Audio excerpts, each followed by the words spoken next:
Hello student, good morning to all of you. तो आइए बच्चों, आज हम शुरू करते हैं आपका केमिस्ट्री के चैप्टर नंबर 1 विलयन, जिसमें हम आपको पढ़ाए थे विलेयता क्या होती है और विलेयता को प्रभावित करने वाले कारक क्या होते हैं। तो हमने आपको पहले बताया था ताप, दूसरा बताया था विलेय का आकार और तीसरा पढ़ाए थे बच्चों विलायक की प्रकृति।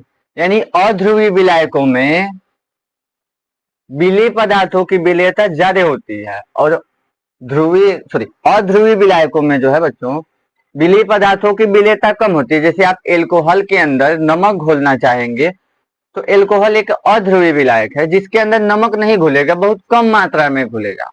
तो आप कह सकते हैं कि अध्रुवीय विलायक में विलेय पदार्थों की विलेयता क्या होती है बच्चों, कम होती है। और क्या है कि ध्रुवीय विलायकों के अंदर विलेय पदार्थों की जो विलेयता होती है ज्यादा होती है। यानी जल के अंदर आप नमक घोलेंगे, चीनी घोलेंगे, ग्लूकोज घोलेंगे तो वो जल्दी से जल्दी उसके अंदर क्या होता है, घुल जाता है। अब आइए, आपका 4 नंबर का टॉपिक है। 4 नंबर का टॉपिक है बच्चों सम आयन प्रभाव। सम आयन प्रभाव। सम आयन प्रभाव जिसको कहते हैं हम लोग common ion effect. Common ion effect. Common ion effect. Common ion effect यानी सम आयन प्रभाव क्या होता है, इसको क्या कहते हैं, इस बात को ध्यान से सुनिए। जब किसी विलयन के अंदर विलेय और विलायक दोनों में एक जैसे आयन उपस्थित होते हैं तो विलेय की विलेयता जो होती है बच्चों घट जाती है। इस प्रकार या इसी घटना को हम सम आयन प्रभाव के नाम से जानते हैं। देखिए एग्जाम्पल में आपको बताते हैं कि जैसे आप अमोनियम क्लोराइड ले लेते हैं NH4Cl। NH4Cl ले लेते हैं और जो है लेते हैं अमोनियम हाइड्रोक्साइड। जैसे NH4Cl को आप क्या करेंगे, इसका आयनाइजेशन करेंगे तो ये बनाएगा अमोनियम आयन और बना के देगा आपको क्लोराइड आयन। क्लोराइड आयन बना के देगा। और ये तो था। अब देखिए इधर हो गया अमोनियम हाइड्रोक्साइड। तो जब आप अमोनियम हाइड्रोक्साइड के अंदर अमोनियम क्लोराइड घोलते हैं, जब आप अमोनियम क्लोराइड के अंदर अमोनियम हाइड्रोक्साइड घोलते हैं, सॉरी अमोनियम हाइड्रोक्साइड के अंदर आप अमोनियम क्लोराइड घोलते हैं, ये हो गया विलायक और ये हो गया विलेय। जब इसको आप इसके अंदर घोलते हैं तो इन दोनों के अंदर एक जैसे आयन आ जाते हैं जिससे NH4Cl की जो विलेयता होती है अमोनियम हाइड्रोक्साइड में वो कम हो जाती है, घट जाती है। यहाँ पर भी आपको मिलेगा अमोनियम आयन और साथ में मिलेगा हाइड्रोक्साइड आयन। तो यहाँ पे और यहाँ पे दोनों के अंदर एक जैसे आयन क्या है, सम आयन। आप क्या कह सकते हैं, सम आयन। सम आयन के रूप में आपको क्या दिख रहा है, तो NH4 प्लस जो है ना वो सम आयन या एक जैसे आयन होगा इन दोनों के अंदर। ये अमोनियम क्लोराइड के अंदर जब अमोनियम हाइड्रोक्साइड आके मिलता है तो आप कह सकते हैं कि जब दो एक जैसे आयन एक दूसरे में मिल जाते हैं तो विलेय पदार्थों की विलेयता जो होती है बच्चों घट जाती है। तो ये रहा विलेयता को प्रभावित करने वाले कारक। अब आइए हम लोग आगे बढ़ेंगे। अब नेक्स्ट आपके विलयन के प्रकार में जो है 2 टॉपिक बचे थे उनको भी हम कवर कर देते हैं। तो इस बात को आप लोग ध्यान से सुन लीजिए, एक बार फिर से बता देते हैं कि सम आयन प्रभाव क्या होता है।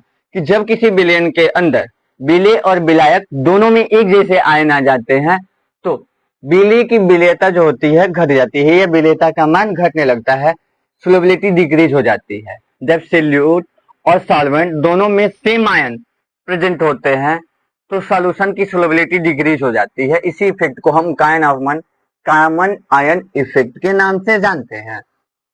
तो आइए अब आगे बढ़ते हैं। आपको पढ़ाए थे हम संतृप्त विलयन। संतृप्त विलयन के बाद हम लोग पढ़ेंगे बच्चों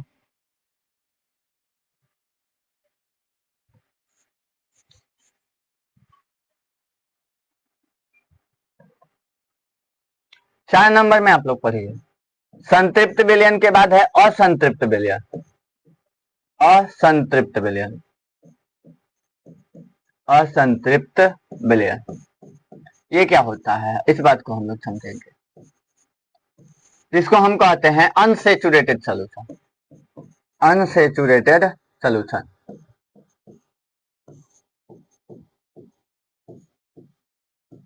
अनसेचुरेटेड सोल्यूशन। तो असंतृप्त विलयन क्या होता है, इस बात को हम लोग पढ़ेंगे इसमें या इस लेक्चर के अंदर। तो ध्यान से सुनिए, असंतृप्त विलयन क्या होता है।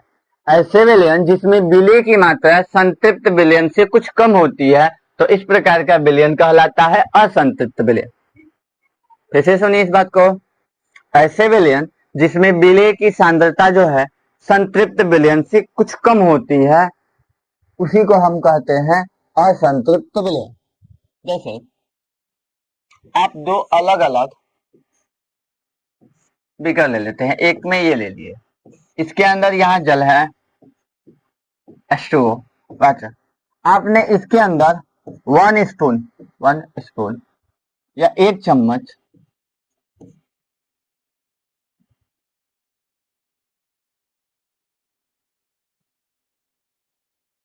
या 1 स्पून शुगर ऐड किया आपने, तो आपने 1 स्पून जो है बच्चों शुगर ऐड किया इसके अंदर, एक कंटेनर ए हो गया और यहीं पे एक दूसरा कंटेनर आपने लिया बी।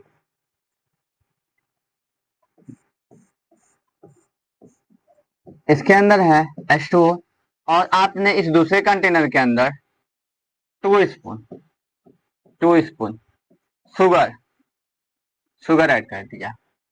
तो आप बता सकते हैं कौन संतृप्त होगा कौन असंतृप्त होगा।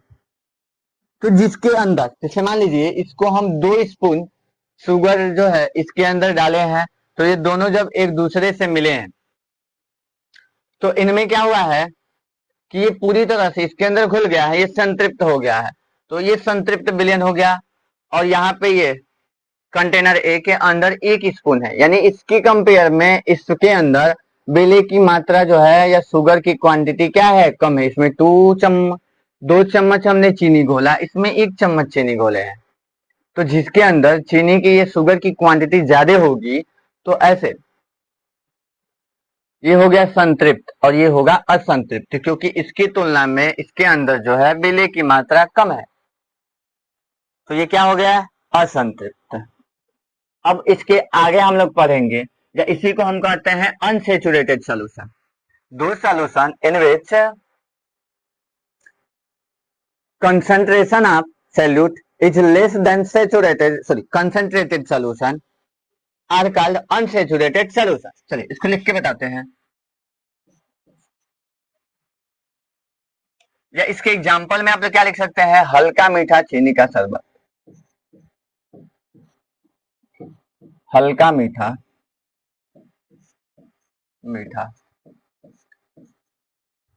चीनी का शरबत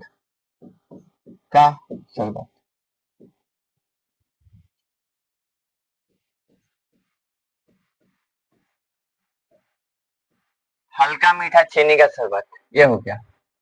अब हम लोग जो है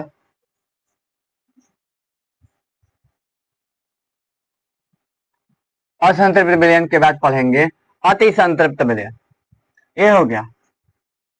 इसको इंग्लिश में समझ, दो solution in which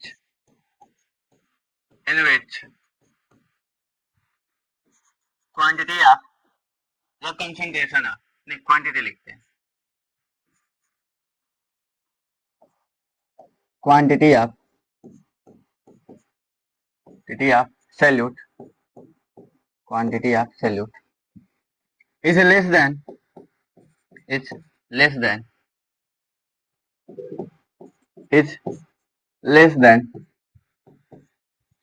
concentrated solution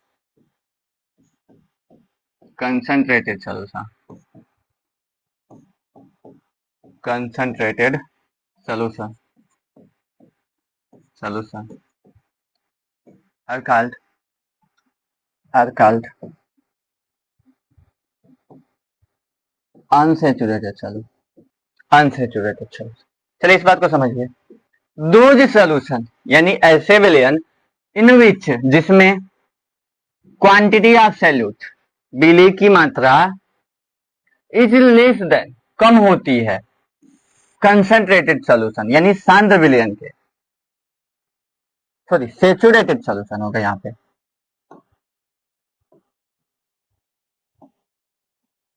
less than saturated solution यानी संतृप्त विलयन से कम होती है।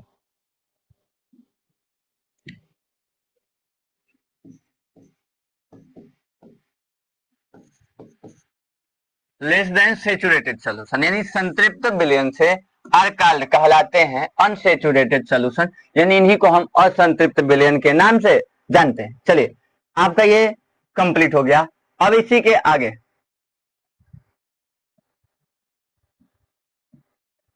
आपका चैप्टर 5वां नंबर है अति संतृप्त।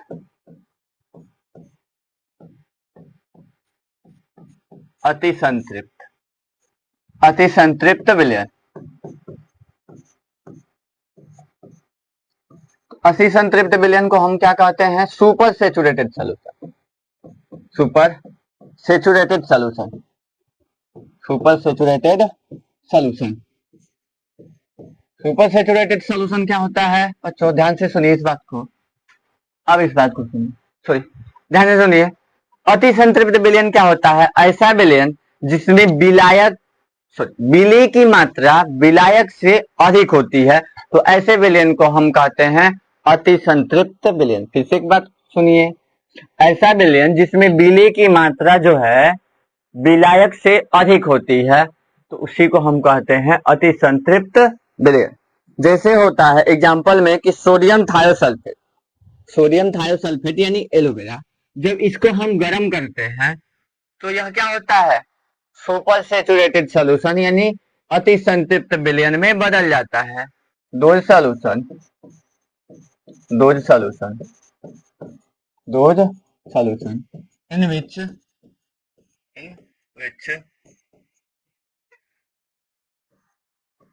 quantity of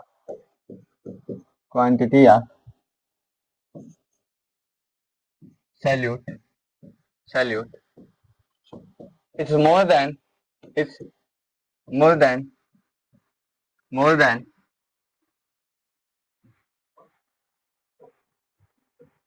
solvent, more than solvent, more than solvent, it's called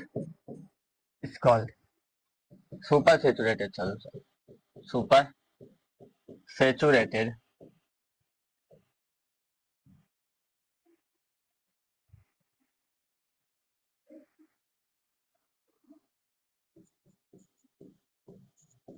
super saturated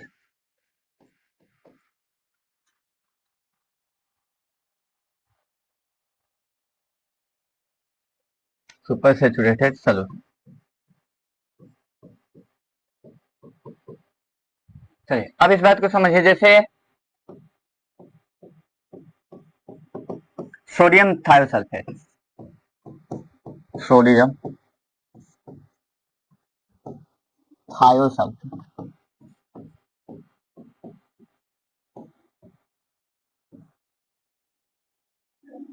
sodium thiosulphate Na2SO2 into 5H2O,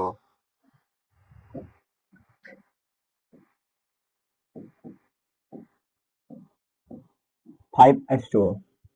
ये सोडियम थायोसल्फेट जो है एक अति संतृप्त विलयन होता है। जब इसको गर्म किया जाता है तो इसके अंदर बिली की मात्रा ज्यादा होती है, जल की मात्रा बहुत कम होती है गर्म करने के बाद, तो इसलिए आप इसको कह सकते हैं अति संतृप्त विलयन।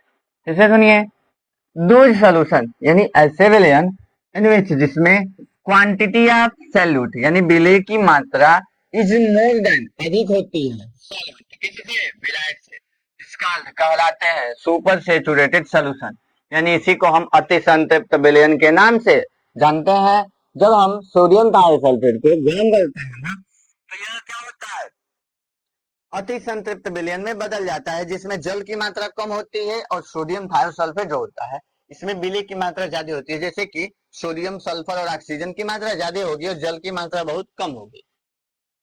तो ये रहा आपके विलयन के प्रकार, अब कंप्लीट हो गया। अब हम आप पढ़ेंगे, 11th क्लास में भी पढ़ चुके हैं, विलयन की मूलरता क्या होती है, इस बात को ध्यान से समझिएगा। तो मूलरता समझने के लिए आपको विलय, विलायक और विलयन पता होना चाहिए। जो बच्चे इसको नहीं जानते हैं वो पिछला लेक्चर आप देखिएगा, जिसमें बताया गया है कि विलय क्या होते हैं, विलायक क्या होते हैं। ये बातें आपको पिछले क्लास में हम बता चुके हैं। तो आइए बच्चों समझते हैं विलयन की मूलरता।